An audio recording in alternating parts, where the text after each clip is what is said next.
Good evening. Welcome to this video. Today we will be reacting to the sacking of Arsenal manager Unai Emery.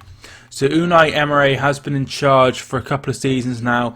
He was announced on the 23rd of May 2018, replacing Arsene Wenger. And he agreed to a 2-year deal with an extended year potentially. So basically they've only got to pay off, it's like 6 months or something. So it's not a big deal for a club of Arsenal's stature. So it's not a surprise that he's been sacked because they're on such a bad run of form. But he is a very successful manager. I counted up his wins and he's won more trophies than Jurgen Klopp, who's obviously Liverpool manager, and some people think he is the best manager in the world. But obviously he's won a lot in France, and you know, it's not simple to win in France, but it should be quite straightforward. So this is the statement that Arsenal have put out. We announced today that the decision to part company with Unai Emery and his coaching staff.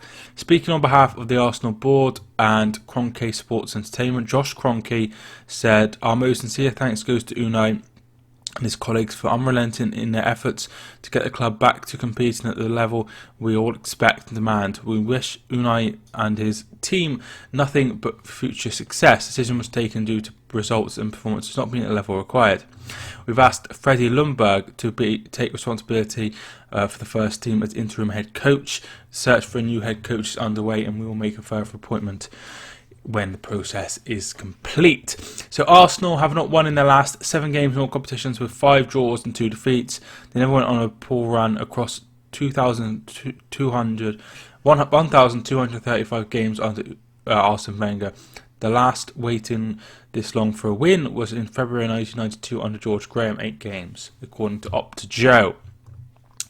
So let's have a look at their signings this season. So they brought in Gabriel Martinelli, and he's done pretty well. I wasn't sure when they brought him in because obviously I'd never really heard of him, and I didn't think he'd be a good sign. But he scored a fair few amount of goals, to be fair to him.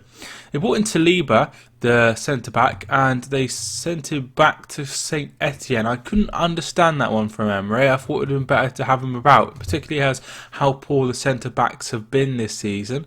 Nicolas Pepe was brought in for 72 million. I don't understand this signing whatsoever. It hasn't worked out at all. Obviously he's only young, so he can develop and become a very good player. He's only 24, so there's plenty of potential there. But 72 million for somebody that they didn't really need was quite a lot of money to spend. I was very surprised at that transfer. Kieran Tierney was brought in at left back. He hasn't played much due to a couple of injuries, but I thought he was a very smart signing. David Luiz, 7 million, made sense at the time, so he's not too bad. And they brought in Danny Ceballos as well. Major ounce. Peter Cech was obviously retired. Danny Welbeck was released. Aaron Ramsey was released. I think they will live to regret that one. And Nacho Monreal went, and Koscielny went. So some really experienced players. Obviously Welbeck, Ramsey, Lichtsteiner, Cech.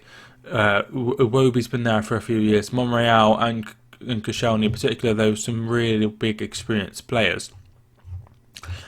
But their results have been as follows. They won their first 2 games of the season over Newcastle and Burnley, and I remember people saying to on Arsenal TV and other places that Arsenal could win the league. And that's how the season started for Arsenal, which is absolutely insane to think it's come to this point. They then played Liverpool and obviously lost 3-1. A couple of draws. Arsenal versus Tottenham. Tottenham went 2-0 up, and it was obviously a very poor Tottenham side. Mauricio Pochettino has lost his job because of that. Next, they had Watford, and they drew 2-2. They couldn't see the result out against Watford, who are, I think, they're bottom of the league right now. Then they played Aston Villa and they struggled there. I think Villa took a lead twice in that game before Arsenal turned it around to 3-2. They played a very poor Manchester United side and drew 1 apiece. Then played Bournemouth and won 1-0 at the Emirates Stadium. And that is the last win in all competitions, I think. So Sheffield United, they played and lost 1-0. Arsenal, and then played Crystal Palace and they drew 2-2. I think there was a late goal ruled out in that one. They played Wolves and they drew 1 apiece, lost 2-0 to Leicester, and then a 2-2 draw with Southampton. They probably should have lost that. So many chances right at the end for Southampton they did not take. In the EFL Cup, it's been a disappointment for them. They won 5-0 against Forest, and then a 5-5 draw with Liverpool. A very, very inexperienced Liverpool, and they lost on penalties. In the Europa League, it started off really good once again for Arsenal. 3-0 win over Frankfurt, a 4-0 win over Standard Liège, a 3-2 win over Victoria Guimarães, and then it went downhill from there. A 1-0 draw with Victoria Guimarães, and then a 2-1 defeat last night to Eintracht Frankfurt, and that was the beginning of the end. Well, that was the end for Unai Emery. So it's not been good enough replacements. We'll have a look to see who is whose favourite. There's some big managers free. Freddie Ljungberg is taking place. If he does well, maybe it'd be a similar situation to Ole Gunnar Solskjaer, where he comes in, he does well, and they give him the job. So maybe that's something that could be done. Nuno Espirito Santo is favourite. He's done very well at Wolves. Freddie Ljungberg is next. Mikel Arteta, he was tipped originally to get a job before Unai Emery swept him. Mauricio Pochettino is next. I can't see him swapping Tottenham for Arsenal, but that would be quite the coup if that happened. Max Allegri, I don't think he'll go to a Europa League club. He's very sought after. He's that linked with every job. Eddie Howe, if we go down the list as well. Patrick Vieira, Rafa Benitez, Steven Gerrard, Diego Simeone's at 25-1. Roberto Martinez, Sean Dyche. I don't think any of these are getting him. Surprisingly, Brendan Rodgers at 25-1. I thought he'd be a good pick. There's some more. Slaven Bilic, who's at West Brom, Carlo Ancelotti, Nagelsmann, Thomas Tuchel, who's manager of PSG, Per Mertesacker at 50-1, Chris Wilder, Antonio Conte is 25-1 with Victor, but 66-1 everywhere else. So I would imagine it'd be in the first sort of bracket. I wouldn't be surprised to see Nuno Espirito Santo as manager of Arsenal. I remember there was interest from Everton, and he stayed because of the connection between George Mendes, the staff, and the board.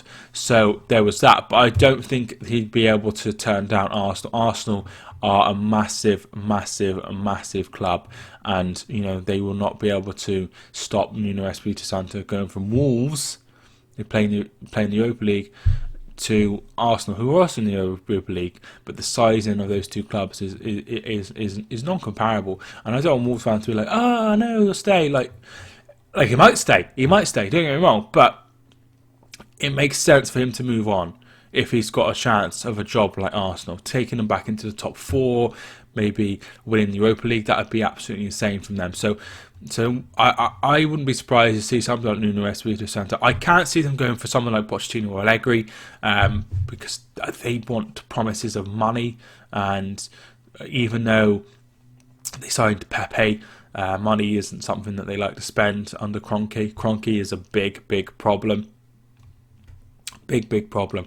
Maybe they'll go with somebody young like Ljungberg or Arteta. Arteta's obviously a coach at Manchester City. Or maybe they'll go with somebody who's been in the Premier League a bit like Eddie Howe or a Rafa Benitez or maybe a Sean Dyche. But I would imagine it will be one of the top 5 candidates in my opinion. Thank you so much for watching this video. I hope you enjoyed. Leave your thoughts down below on the sacking of Unai Emery and what you think about the sacking. I'd love to hear what your thoughts are. Thank you so much for watching. If you did enjoy, leave a like and subscribe of course if you are new. My name is Mike and I will see you soon.